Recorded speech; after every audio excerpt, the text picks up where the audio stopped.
Albert Einstein کے آخری الفاظ کیا تھے؟ البرٹ آئنسٹائن 14 مارچ 1879 کو جرمنی میں پیدا ہوئے۔ بچپن میں آئنسٹائن نے لیٹ بولنا شروع کیا تھا، جس کی وجہ سے ان کے والدین فکر مند رہتے تھے۔ بالآخر ایک روز ڈنر پہ آئنسٹائن نے یہ کہہ کر خاموشی توڑ دی کہ سوپ بہت زیادہ گرم ہے۔ تو والدین نے پوچھا کہ اس سے پہلے آپ نے کیوں کبھی لفظ تک نہیں بولا؟ تو آئنسٹائن نے کہا اس لیے کہ اب تک سب کچھ ٹھیک تھا۔ 5 سال کی عمر میں جب وہ بیمار تھے تو والد نے انہیں ایک کمپاس دیا۔ اسی کمپاس سے ان میں سائنس میں دلچسپی پیدا ہوئی۔ 17 سال کی عمر میں انہوں نے پولی ٹیکنیکل اسکول میں داخلہ لیا، جس میں سائنس اور میتھ پاس کر لیا، مگر باقی مضامین جغرافیہ، تاریخ وغیرہ میں فیل ہو گئے۔ انہوں نے 10 سال تک theory of relativity per research کی، جسے 1915 میں شائع کروایا، مگر آئنسٹائن کو اس پر کبھی نوبل انعام نہیں مل سکا، جو لمبے عرصے تک اس وقت کی سیاستوں اور مختلف طاقتوں کے مفادات کی بھینٹ چڑھ گیا۔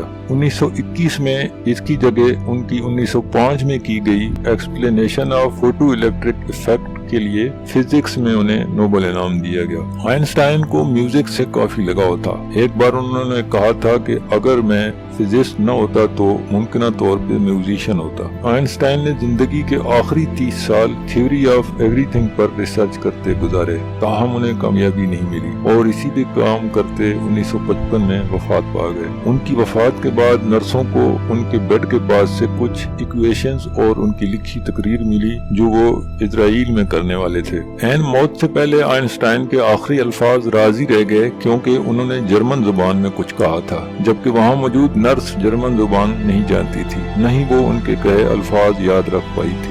آئنسٹائن کی موت 18 اپریل 1955 کو امریکی شہر پرنسٹن کے ایک ہسپتال میں ہوئی جب وہ سو رہے تھے۔ ان کے دل کے قریب خون کی شریان پھٹ گئی تھی تو ڈاکٹروں نے انہیں کہا کہ آپریشن کر کے آپ کی زندگی بڑھائی جا سکتی ہے، مگر آئنسٹائن نے